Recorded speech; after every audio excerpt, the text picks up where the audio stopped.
শীত বেশ জাঁকিয়ে পড়েছে, আর শীতকাল মানেই পিঠে পুলি খাওয়ার সময়। কিন্তু আজকাল সকলেই যা ব্যস্ত, তাই বেশি সময় নষ্ট না করে ঘরে থাকা উপকরণ দিয়ে চটজলদি যদি বানিয়ে নেওয়া যায় এরকম দুর্দান্ত স্বাদের পিঠে, যা ছোট থেকে বড় সকলেই খেতে ভীষণ পছন্দ করবে। আর এই পিঠে বানাতে সময় লাগবে মাত্র 5 মিনিট। তাহলে কেমন হয়? নমস্কার বন্ধুরা, আমি মৌমিতা। আপনারা দেখছেন মৌমিতার রান্নাবাটি। আজকে আমি আপনাদের সাথে ঘরোয়া উপকরণ দিয়ে চটপট তৈরি করে নেওয়া যায় এরকমই চমচম পিঠার রেসিপি শেয়ার করব। আশা করি এই রেসিপিটি আপনাদের সকলেরই খুব ভালো লাগবে। তাই এই রেসিপিটি প্রথম থেকে শেষ পর্যন্ত দেখার অনুরোধ রইল। আর হ্যাঁ, আমার চ্যানেলের নতুন বন্ধু হলে ভিডিওটিতে অবশ্যই একটা লাইক দিয়ে চ্যানেলটি সাবস্ক্রাইব করে আমার পাশে থাকারও অনুরোধ রইল। তাহলে চলুন শুরু করি আজকের এই চমচম পিঠার রেসিপি। প্রথমেই পিঠের ডোটা তৈরি করে নেব। এজন্য এখানে আমি কড়াইয়ে 2 কাপ জল গরম করতে বসিয়েছি। এখানে দিয়ে দিচ্ছি খুব সামান্য এই 1/4 চা চামচ লবণ। লবণটা জলের সাথে খুব ভালো করে মিশিয়ে দিচ্ছি এবং জলটা একটু গরম হয়ে আসা পর্যন্ত অপেক্ষা করছি। জলটা গরম হয়ে এসেছে, এবার এখানে দিয়ে দিচ্ছি 1 টেবিল চামচ ঘি। এবার জলটা ফুটে আসা পর্যন্ত ওয়েট করছি। জলটা ফুটে উঠেছে, এইবার এখানে দিয়ে দিচ্ছি 1 কাপ সুজি। এই যে কাপ মেপে আমি 2 কাপ জল দিয়েছি, সেই কাপেরই 1 কাপ এখানে সুজি দিয়েছি। এই মেজারমেন্টটা কিন্তু অবশ্যই খেয়াল রাখতে হবে, সুজির ডবল জল এখানে দিতে হবে। এবার গ্যাসের ফ্লেমটা মিডিয়ামে দিয়ে এটাকে অনবরত নাড়াচাড়া করে সুজিটা খুব ভালোভাবে মিশিয়ে নিতে হবে। খেয়াল রাখতে হবে যাতে এখানে কোনো দলা পাকিয়ে না যায়। জল কিন্তু অনেকটাই শুকিয়ে এসেছে। এই অবস্থায় গ্যাসের ফ্লেমটা একদম লোতে করে দিতে হবে। লো ফ্লেমে এই সুজিটাকে অনবরত নাড়াচাড়া করে মিশিয়ে নিতে হবে। এই অবস্থায় গ্যাসের ফ্লেম লোতে না দিলে কিন্তু সুজিটা পোড়া লেগে যেতে পারে।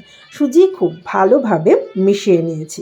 এই অবস্থায় আমি গ্যাসের ফ্লেমটা বন্ধ করে দেব।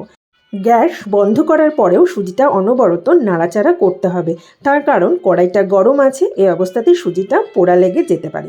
সুজি খুব ভালোভাবে মিশিয়ে নিয়েছি। এবার এটাকে ঢাকা দিয়ে 5 মিনিট রেস্টে রাখবো, বা যতক্ষণ সুজিটা হাতে সহ্য করার মতো ঠান্ডা হচ্ছে ততক্ষণ রেস্টে রাখবো। পিঠের পুরটা তৈরি করার জন্য গ্যাসে আমি একটা কড়াই বসিয়ে দিয়েছি, আর এখানে দিয়ে দিচ্ছি কোরানো নারকেল। আপনারা কতটা পিঠে তৈরি করবেন সেই বুঝে নারকেলটা নিয়ে নেবেন। আর এখানে দিয়ে দিচ্ছি খেজুরের গুড়। তবে আপনারা চাইলে পুরটা খেজুরের গুড়ের পরিবর্তে চিনি দিয়েও তৈরি করতে পারেন, তবে এখন গুড়ের সময় খেজুরের গুড় দিয়ে করলে কিন্তু খেতে বেশি ভালো লাগবে। গুড়টা নারকেলের সাথে খুব ভালোভাবে মিশিয়ে নিয়েছি। এবার এটাকে জ্বালিয়ে একটা আঠালো পুর তৈরি করে নেব। এটাকে ক্রমাগত নাড়াচাড়া করে পুরটা তৈরি করে নিচ্ছি। দেখুন, পুরটা কিন্তু আমাদের একদম রেডি। এবার এটাকে নামিয়ে ঠান্ডা করে নেব। সুজির মিশ্রণটা 5 মিনিট রেস্টে রেখেছিলাম, তবে এটা কিন্তু এখনও পুরোপুরি ঠান্ডা হয়নি, তবে হাতে সহ্য করা যায় অতটা ঠান্ডা হয়েছে। এরকম উষ্ণ গরম থাকা অবস্থাতে এটাকে খুব ভালোভাবে মেখে নিতে হবে। একদম ঠান্ডা হয়ে গেলে কিন্তু সুজিটাকে ভালোভাবে মাখা যাবে না। তবে আপনারা যদি দেখেন যে সুজিটা মাখার সময় হাতে আঠা আঠা লাগছে, তবে সেক্ষেত্রে হাতে সামান্য ঘি বা তেল লাগিয়ে নিতে পারেন।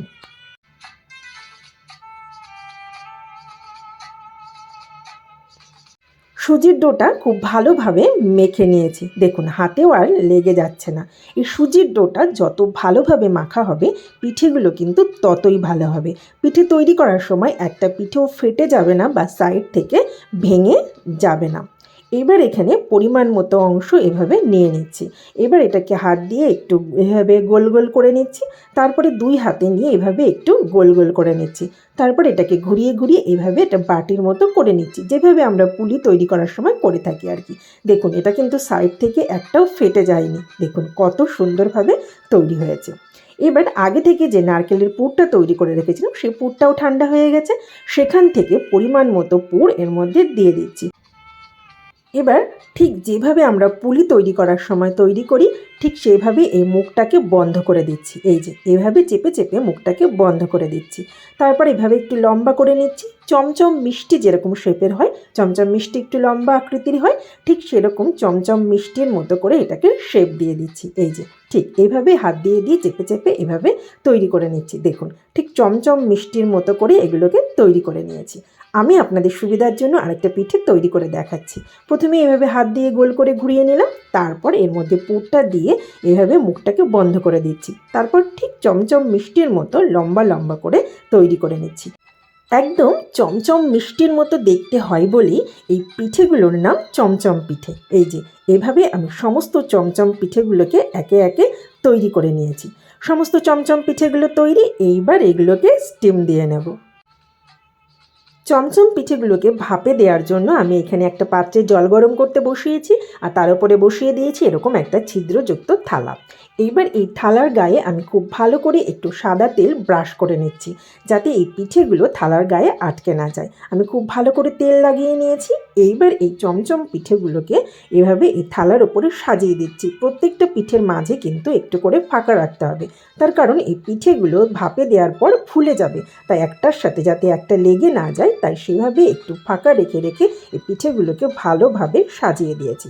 এবার গ্যাসের ফ্লেম মিডিয়ামে দিয়ে এটাকে ঢাকা দিয়ে 2 থেকে 3 মিনিট এই পিঠেগুলোকে ভাপ দিয়ে নিতে হবে, তাহলে এই চমচম পিঠে একদম রেডি হয়ে যাবে। প্রায় 3 মিনিট পর আমি এই ঢাকনাটা খুলে নিচ্ছি। দেখুন কত সুন্দর চমচম পিঠে তৈরি হয়ে গেছে, আর এই পিঠেগুলো কিন্তু ফুলে সাইজে অনেকটা বড় হয়ে গেছে। এই অবস্থায় আমি গ্যাসের ফ্লেমটা বন্ধ করে দিচ্ছি, আর এই পিঠেগুলোকে খুব সাবধানে তুলে নিচ্ছি। এই অবস্থায় পিঠেগুলো কিন্তু খুবই নরম থাকে, তাই এই পিঠেগুলোকে সাবধানে তুলতে হবে, তা না হলে কিন্তু পিঠেগুলো ভেঙে যেতে পারে। আমি খুব সাবধানে পিঠেগুলোকে একে একে তুলে নিচ্ছি। এই চমচম পিঠেগুলোকে আমি কুড়িয়ে রাখা নারকেলের মধ্যে এভাবে একটু গড়িয়ে নিচ্ছি। এতে কি হবে, পিঠেগুলো দেখতে যেমন সুন্দর হবে, খেতেও কিন্তু দারুণ লাগবে।